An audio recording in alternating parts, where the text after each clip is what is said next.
This was not a peaceful protest. Peaceful protest does not involve throwing bricks, bottles and discharging fireworks directly at Gardaí. Peaceful protest does not involve trying to breach the Garda cordon with horses and scrambler motorbikes. Peaceful protest does not involve persons arming themselves with weapons.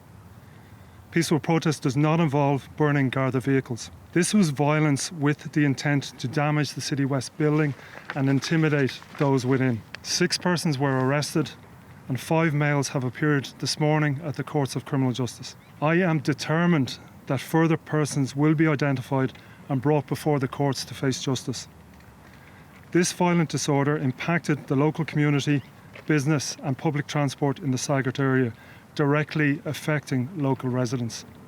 This is totally unacceptable. And Garda Síochána is aware that a further public gathering is being proposed on social media at Citywest this evening. The evidence from the November 2023 Dublin public disorder is that young males influenced by online content are the ones who have ended up imprisoned for serious offences.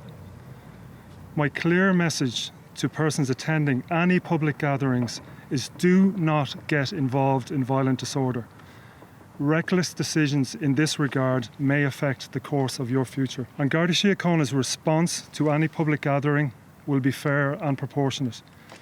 However, I can promise that we will have a robust response again to any further disorder.